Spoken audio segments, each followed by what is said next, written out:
कि जितना हमारे पास है उतना पर्याप्त है, जितना भगवान ने हमें दिया उतना हमारी आवश्यकताओं के लिए एनफ है।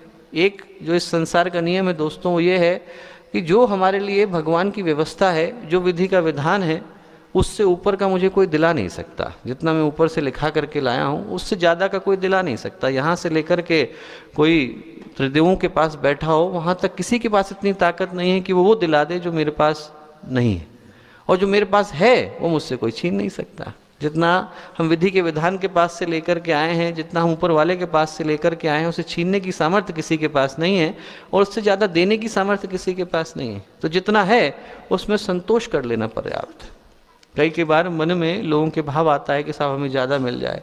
जो एक परम पूज्य गुरुदेव की युवा कार्यकर्ता के रूप में सबसे अपेक्षा थी हम सबसे कि मन में आत्मसंतोष आ जाए। जितना हमें मिला है, जितना आज की तारीख में मिला है, उसमें यदि हमारे जीवन में संतोष आ जाता है, मन में भाव आ जाता है कि जितना मिला उतना पर्याप्त है, तो वो जीवन के विकास के लिए बहुत ज़्यादा उपयोगी होता है।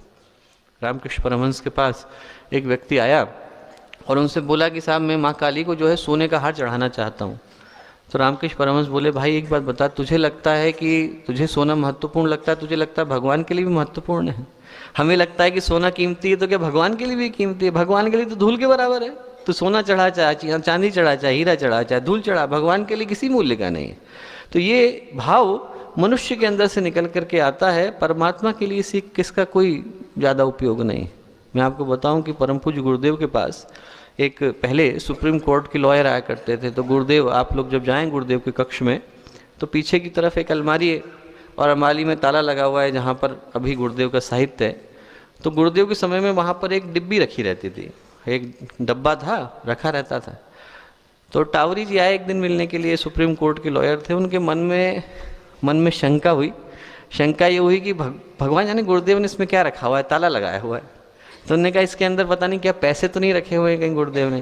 तो जैसे ही उनके मन में शंका आई, वैसे गुरुदेव ने चाबी निकाली, चाबी रखी रहती थी। बोले ऐसा कर कमल बेटा, इसको खोल ले तू। उन्होंने कहा खोल के देख ले डिब्बे को।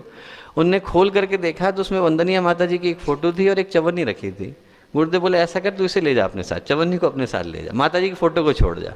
तो जो संतोष गुरुदेव के मन में था, चाहे कहीं आ जाए, किसी चीज़ में चले जाए, जो हमें देखने को मिलता था।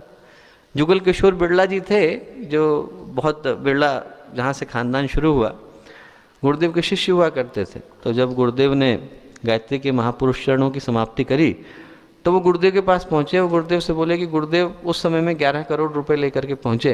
बोले गुरुदेव ये 11 करोड़ आपको देना चाहता हूँ, आप गायत्री का ऐसा मंदिर बनाएं जैसा आज तक किसी ने नहीं देखा हो, सोने चांदी का, हीरे जवाहरात का मंदिर आप बनाएं।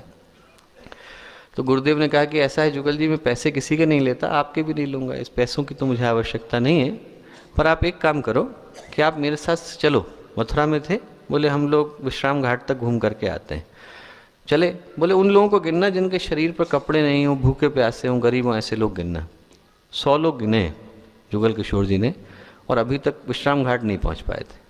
तो गुरुदेव बोले एक बार बताओ जुगल जी कि आप 100 करोड़ का 150 करोड़ का मंदिर बनाना चाहते हो, 150 करोड़ का मंदिर बनेगा और बाहर व्यक्ति भूखा बैठा होगा, भगवान को अच्छा लगेगा? बाहर व्यक्ति भूखा प्यासा बैठा होगा तो भगवान को संतोष होएगा कि मेरे बच्चे जो है भूखे प्यासे बैठे हैं।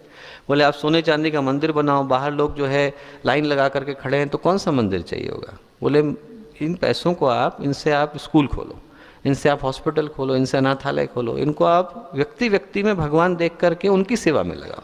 बोले यदि मुझे, गुरुदेव बोले मुझे मंदिर बनाना होगा तो मैं गायत्री माँ को लोगों के हृदय में बैठाऊंगा, लोगों को चलता फिरता शक्तिपीठ बनाऊंगा, लोगों को चलता फिरता मंदिर बनाऊंगा। कि मंदिर बन जाए और बाहर कुछ नहीं हो रहा हो, इसका फायदा नहीं है। तो दोस्तों, पहली चीज जो अध्यात्म में देता है वो देता है आत्मसंतोष।